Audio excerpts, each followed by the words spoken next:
Hello friends, myself Dr. Veena Sakandande here with new topic today from Medical Surgical Nursing and Foundation of Nursing. And this topic is related to nursing care plan, that is nursing process. So this is a second part of nursing process. So last session we have seen about the nursing process, under that nursing assessment, where we have seen definition of nursing diagnosis, definition of nursing assessment, what are the types of assessment, how we can collect the data under the nursing assessment, and what are the method and modes of collecting the information from the patient. So today's session will have only related to nursing process. So according to Nanda Diagnosis or website of Nanda, we can see there are different nursing diagnosis given, and there is specific formulas or wordings, or we can say the formulation of nursing diagnosis, types of nursing diagnosis today we are going to see. So let us start with the today's topic.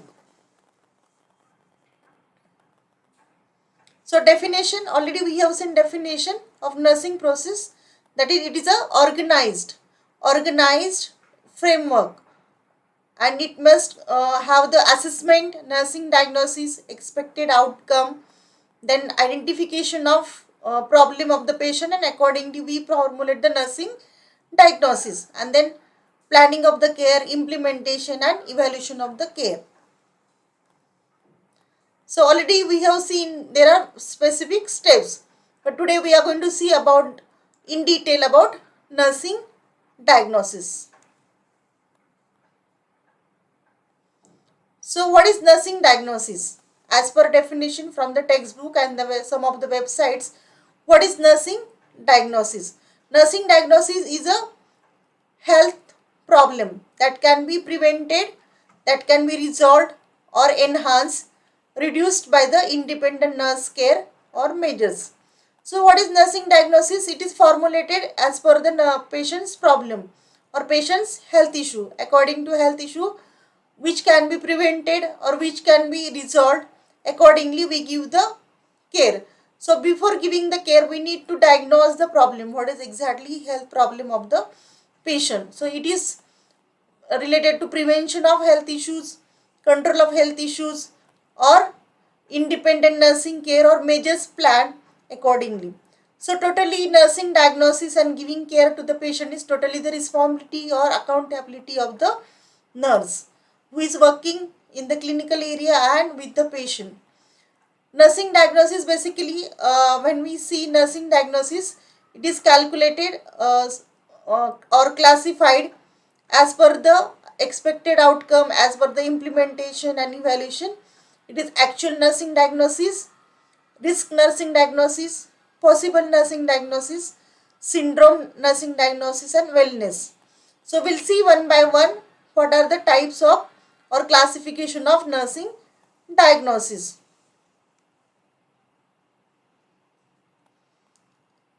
So before that, types of nursing diagnosis, we'll see what is the difference between medical diagnosis and nursing diagnosis.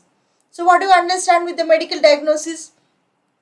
It is related to some of the pathological identification or pathological problems, when there is some laboratory investigations are supported, or where there is some of the clinical symptoms are supporting, and then it is a diagnosis, like for example diabetes mellitus. When we say diabetes mellitus, that means patient is having high blood sugar level, HbA1c is high, then patient insulin level, sign and symptom of the diabetes mellitus, and then some of the supportive investigations. So it is come to the conclusion that patient is having diabetes mellitus, maybe pre-diabetic or diabetes. So that is a medical diagnosis. Next is a nursing diagnosis. Nursing diagnosis is related to health issues of the patient, related to nursing problem. We say that is nursing diagnosis. For example, patient is having breathlessness, patient is having dyspnea or increase into respiratory rate. So we understand patient is having breathlessness, and then we formulate the nursing diagnosis based on the need of the patient, nursing care of the patient. That is called nursing diagnosis. So there are basically, when we see the nursing diagnosis, there are mainly three activities we can identify, or we can say these three activities are very much important when we talk about the nursing diagnosis. So here you can see there is diagnosis. Diagnosis, that is equal to data analysis plus problem identification and formulation of nursing diagnosis. So what do you understand with the data analysis? Data analysis is basically nursing assessment, that means collection of information, subjective data and objective data, and then we identify some of the problems, that is identification of the problem, and we formulate the some specific words in the formula or as per the NANDA diagnosis, formulation of nursing diagnosis. Like for example, patient is having again breathlessness. Like you identify patient's sign and symptom. Patient is gasping for the breath, the chest expansion. Patient is having increase in respiratory rate. That is a data analysis. Even patient says that I am having breathing problem. I am having chest pain because of breathing problem. So we identified the problem of the patient, and then we formulate the nursing diagnosis, that is altered breathing pattern related to some health issues or some respiratory problem. So these three activities are very much important here when we talk about the nursing diagnosis. That is, diagnosis is equal to data analysis, problem identification and problem of nursing, formulation of nursing diagnosis.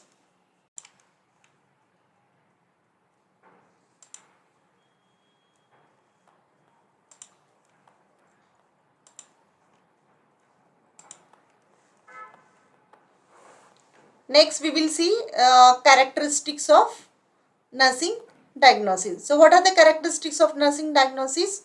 It is a clear, it is stated in very clear form, and it is concise of the health problem. Like it is very specific and clear, because for example, like we can say breathing difficulty. When it is a breathing difficulty, we can say altered breathing pattern related to respiratory problem. So it is very clear and concise related to nursing problem. Next, it is derived from the existing evidences about the client. Whatever patient is having problem, it is derived from that, or it is formulated from that basically. Like for example, patient is not having sleep full night, so we can say it is a insomnia. So it is its patient in the morning says that I am having loss of sleep or insomnia. So that indicates that is it is derived from the existing problem of the patient or client. The basis for the planning and carrying out the nursing care.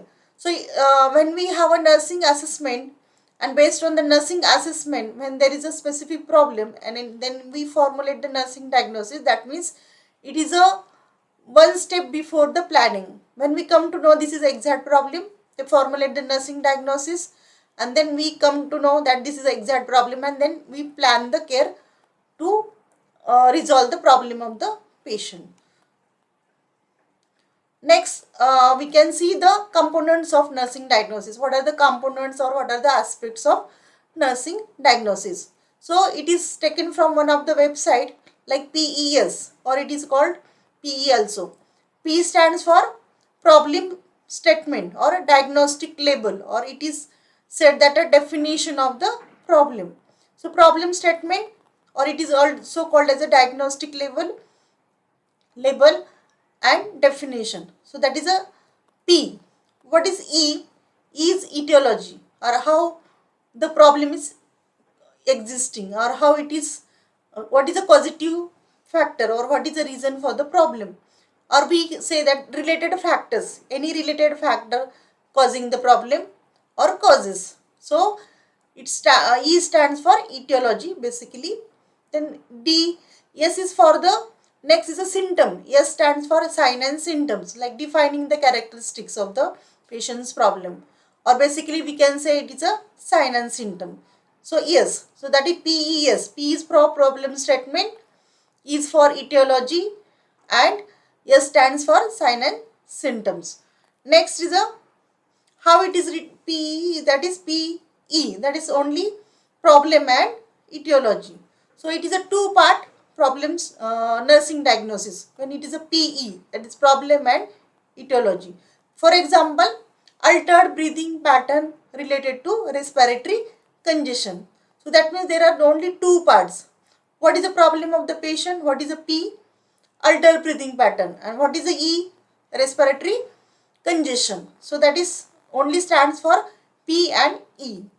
When we talk about the PES, that means three-part statement. Three-part statement, that means, for example, altered breathing pattern related to respiratory congestion secondary to pneumonia or secondary to bronchopneumonia. So these stands for three part, that is PES. So these are the component of nursing diagnosis.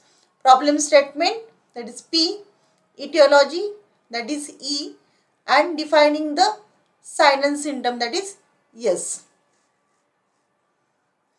Next is a part of nursing diagnostic statement or part of the nursing diagnosis. How we can identify the problem and how we can formulate the nursing diagnosis, that we will see now. So first example I have given about altered nutrition less than body requirement. So again we can say it is a problem, that means P. So that is a basically important part of nursing diagnosis. Altered nutrition less than body requirement, that is a problem of patient, which stands for P. Related to excessive intake of spicy food. Okay, related to excessive intake of spicy food, that is etiology or what is the reason, that stands for E. Then as manifested by difficulty in having the food, feeling of indigestion, hyperacidity and lack of interest in eating, which indicate or represent or evidence in the form of sign and symptom, that is ES.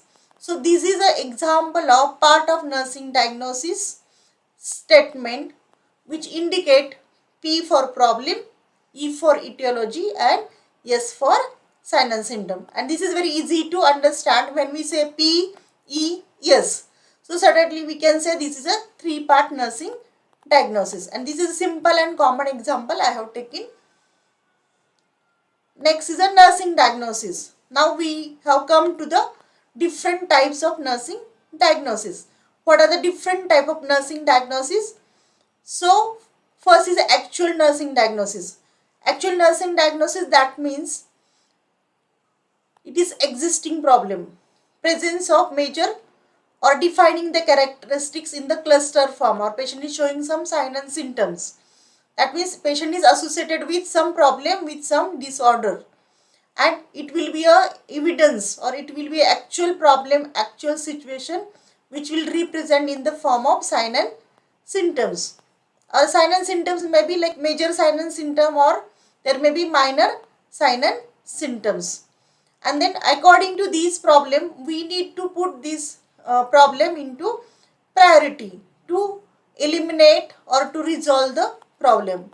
So just you understand, actual nursing diagnosis is a diagnosis related to existing problem of the patient.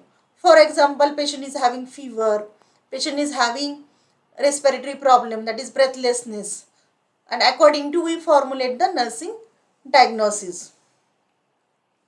So example for actual nursing diagnosis, I have taken formulated some nursing diagnosis. Example of actual nursing diagnosis, that is first is a ineffective airway clearance related to post anesthesia effect or related to viscous secretion. So what is the problem? Patient is having ineffective airway clearance. Maybe because of, what is the reason for this? Maybe complication or post anesthesia effect. Maybe patient is having excessive secretion. So it is formulated ineffective airway clearance related to post anesthesia effect.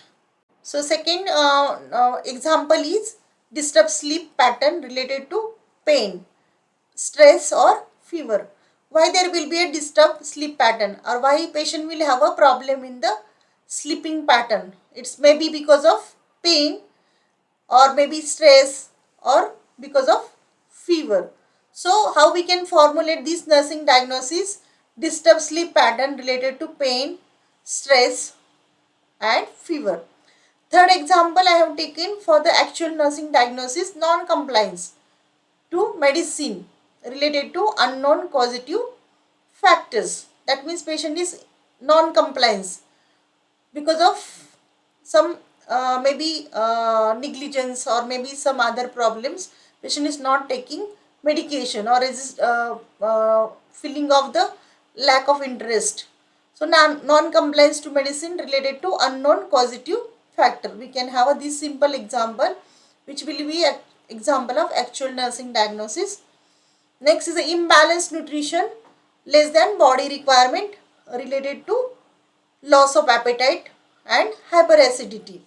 So here imbalanced nutrition, we are not saying it is excess nutrition or lack of nutrition, but it's a imbalanced nutrition. And what is the reason for this? It is because of loss of appetite. Patient don't want to eat, lack of interest and maybe hyperacidity.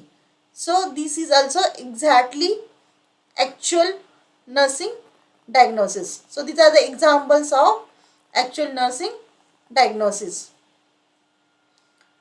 So continuation with these more examples, acute abdominal pain related to inflammatory process. Acute abdominal pain related to inflammatory process secondary to appendicitis. That means patient is having exactly or actual abdominal pain and it is because of inflammation. Where is the inflammation? Appendicitis. So it is also actual nursing diagnosis. Next is activity intolerance related to general weakness. Anxiety related to difficulty of breathing and irritability. Non-compliance to the lifestyle modification related to unresolved anger about diagnosis. So these are all examples of nursing diagnosis. And which nursing diagnosis? Actual nursing diagnosis or existing problems, where we can formulate like this nursing diagnosis. And example I have given very simple examples of actual nursing diagnosis.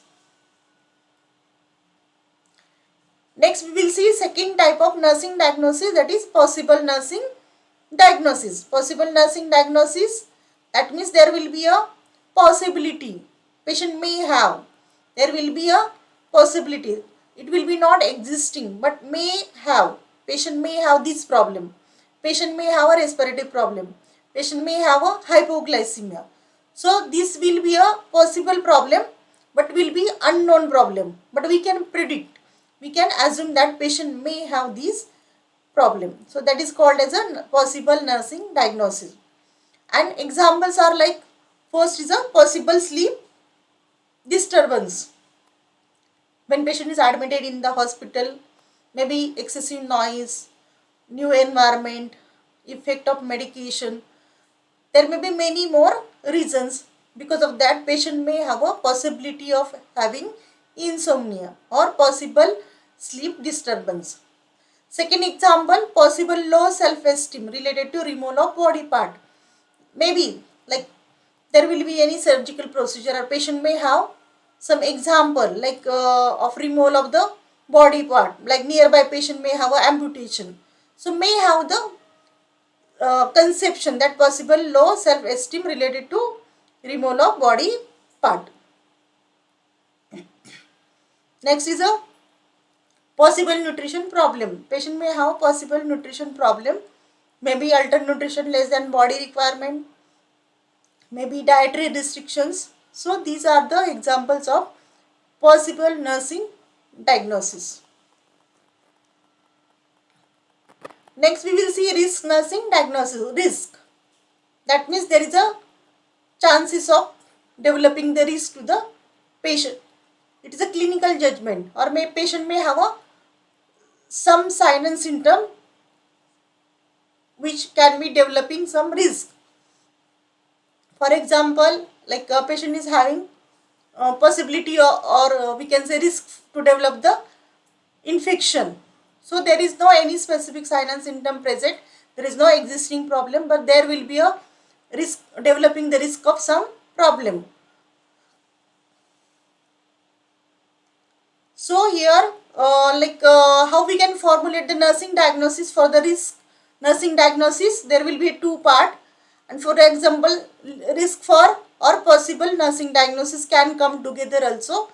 So problem, there will be a problem plus there will be a reason or etiology, or there will be a risk factor related to link to the risk factor or problem with related factor present. For example, like patient is hospitalized, patient is having respiratory problem, patient is diagnosed with the pneumonia, and then we can have a risk nursing diagnosis like high risk for infection, high risk for infection. So that can be a for nursing diagnosis, that is called risk nursing diagnosis. Next, patient may have a risk of developing constipation. Patient may have a risk of developing further complications. So this is a nursing diagnosis related to risk. Here are the some of the examples I have given. We can see here infection, related to infection. Already I said infection, risk for the infection related to compromised immune system, or risk for impaired skin integrity related to decreased peripheral circulation in diabetes, risk for constipations related to inactivity and insufficient fluid intake, or restriction for the complete bed rest, risk for the injury related to fall. So these are the some of the nursing diagnosis related to risk nursing diagnosis. Here are more nursing diagnosis. We can see disturbed sleep pattern related to excessive intake of coffee, or it can be manifested as falling asleep or feeling of tired during the day, or irritability with the others. Next is a disturbed sleep pattern. So these are the some of the examples related to possible nursing diagnosis, or we can say risk related nursing diagnosis. Then next is the impaired physical mobility. Impaired physical mobility related to pain as evidenced by limited range of motion, reluctance to move, risk for deficient fluid volume related to persistent vomiting, then imbalanced nutrition less than body requirement related to decreased appetite, nausea, as evidenced by loss of 5 kg weight in 3 months duration. So these are the some of the examples of nursing diagnosis. Here you can see related to risk, and then there are some examples of nursing diagnosis how we can formulate. So these you can see that there are three parts nursing diagnosis: disturbed sleep pattern related to excessive intake of caffeine. Then next is a manifested by falling asleep, feeling of tiredness, and the irritability with the others. So these are the three. This first one is a three-part nursing diagnosis. Second is two-part nursing diagnosis. So we need to formulate the nursing diagnosis as per patient's problems. Here also impaired physical mobility related to pain as evidenced by limited range of motion, reluctance to move. Three-part nursing diagnosis. Then ineffective airway clearance related to post anesthesia effect and viscous secretion, disturbed sleep pattern. So these already we have seen, these are the some of the nursing diagnosis we need to study under nursing diagnosis as per Nanda diagnosis. So you can see related to abdominal pain, activity intolerance, anxiety related to difficulty in breathing, irritability. Okay. So next we will see what are the common nursing diagnoses approved by Nanda. What is Nanda? It is a North American Nursing Diagnosis Association. Nanda, North American Nursing Diagnosis Association, which gives the standardized list of nursing diagnosis. And every year, we can say every time we have to check with the website, there is a change into nursing diagnosis, or they will be adding more and more nursing diagnosis. So we need to check with the website of Nanda Diagnosis. So it is first related to rape trauma syndrome, which is given on the website of Nanda. So these nursing diagnoses are related to anxiety, disturbed sleep pattern, fear, high risk for ineffective sexuality pattern, grieving, pain, then disuse syndrome, like risk for infection, risk for thrombosis, risk for activity intolerance, risk for injury, risk for disturbed body image, risk for powerlessness. So these are the some of the examples we can see on the website. Even you can go to the Nanda website and you can check with the different nursing diagnosis. Okay, this is about the topic, that is second part of nursing diagnosis. So we have seen definition of nursing diagnosis, what are the types of nursing diagnosis, what are the characteristics of nursing diagnosis, what are the component of nursing diagnosis. Then we have seen about the two-part nursing diagnosis, three-part nursing diagnosis, and how we can formulate depending on the need of the patient and problem of the patient. So today's session was related to nursing diagnosis and it was a part 2 from nursing diagnosis. So thank you for watching the video. If you like my channel, make sure to like, share, subscribe and comment down below. Do not forget to click on the bell icon so you will get the notification of my new videos related to nursing education and updates of current nursing sessions. So hope you understood the topic. Any doubts or any clarification you can write down, comment down, and you can ask any question or any doubts related to nursing process. So thank you once again. Take care.